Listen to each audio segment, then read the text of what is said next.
টি-20-তে প্রতি ম্যাচে কেউ রান পায় না, কিন্তু মাথায় একবার থিতু হতে পারলে বড় ইনিংস খেলাটা যে সম্ভব সেটাও মানেন বাংলাদেশের তারকা ব্যাটার তাওহিদ হৃদয়। চলতি বিপিএলে আপাতত সবচেয়ে বেশি রানেরও মালিক রংপুরের ক্রিকেটার। আসন্ন বিশ্বকাপের আগে যা স্বস্তির খবর বাংলাদেশের ক্রিকেট ভক্তদের জন্য। নিজের সর্বশেষ ম্যাচে সেঞ্চুরি হাঁকিয়ে দলকে জেতানো এই ক্রিকেটার গণমাধ্যমের মুখোমুখি হয়ে বলেন, টি-20 ফরম্যাটটা হচ্ছে এমন যে আপনি প্রতিদিন এখানে রান পাবেন না, প্রতিদিন কিন্তু কেউ রানও করে না, খুব কমই আছে যারা নিয়মিত রান করতে পারে। এখানে অন অফ হয়, কিন্তু আপনাকে এটা নিশ্চিত করতে হবে যে যখন থিতু হবেন ইনিংসটাও বড় করবেন, স্পেশালি যখন আপনি টপ অর্ডারে খেলবেন।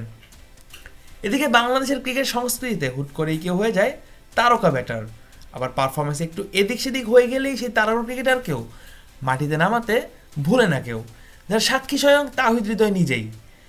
যে প্রসঙ্গেই তিনি স্পষ্ট করে বলেন, আমার কাছে মনে হয় যে আপনারা খুব তাড়াতাড়ি একজনকে অনেক উপরে তুলে ফেলেন, আবার একজনকে খুব তাড়াতাড়ি নিচে নামিয়ে আনেন। আমি এক্ষেত্রে অনুরোধ করব যে আপনারা একটু ধৈর্য নিয়ে দেখেন।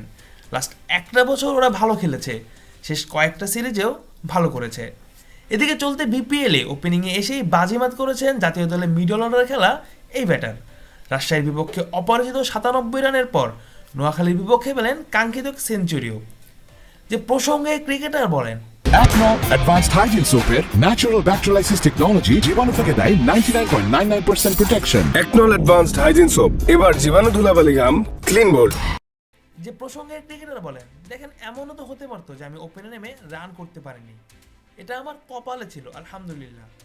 দোয়া করবেন যেন সামনেও আরও ভালো করতে পারি। তবে টপ অর্ডারে খেললে দলের জন্য বেশি অবদান রাখার সুযোগ থাকে। মিডল অর্ডার বা নিচের দিকে খেললে 25 রান থেকে 40-45 যতটা পারা যায় ইম্প্যাক্ট রাখার চেষ্টা থাকে। আর জাতীয় দলেও এমন টপ অর্ডারে খেলার সুযোগ আসবে কিনা এ প্রসঙ্গে তিনি বলেন, দেখেন জাতীয় দলে কি হবে সেটা নিয়ে তো কিছু বলতে পারছি না। ওখানে অনেক টপ অর্ডার ব্যাটার রয়েছে যারা গত 1 বছর ধরে ভালো খেলে আসছে। এই মুহূর্তে এই জায়গাটা আমার চিন্তা ভাবনা না, দল কি চিন্তা করবে সেটা তো আর আমি জানি না। যারা এতদিন ভালো খেলে এসেছেন তাদের উপরে বিশ্বাস রাখা উচিত। আমি চাই যে তারাও আমাদের দেশকে ভালোভাবে প্রতিনিধিত্ব করবেন। তবে দলের প্রয়োজনে যে কোনো পজিশনে যে খেলতে প্রস্তুত তাওহিদ হৃদয়, সেটাও অকপটে জানিয়েছেন তিনি। তার ভাষায়, দেখুন একজন পেশাদার ক্রিকেটার সব জায়গাতেই খেলার অভ্যাস রাখা উচিত এবং সব জায়গাতেই কীভাবে মানিয়ে নেওয়া যায় সেটাও বেশ গুরুত্বপূর্ণ। এছাড়া বিপিএলে 2টি সেঞ্চুরি বা বাংলাদেশিদের একজন হয়ে তারকা ব্যাটার বলেন, 2টো সেঞ্চুরি তার জন্য সেরা, কারণ 2 ম্যাচেই তিনি দলকে জেতাতে পেরেছিলেন। হৃদয় সব থেকে ভালোই লাগে যখন দলকে জেতাতে পারেন, দলের জয়ে অবদান রাখতে পারেন। আর ফ্রাঞ্চাইজি ক্রিকেটের এই দুরন্ত ফর্ম যে এবার জাতীয় দলের হৃদয়ের ভক্তরা দেখতে চাইবে তার বলার অপেক্ষা রাখে না। Mujahidul Islam Zahid, on field.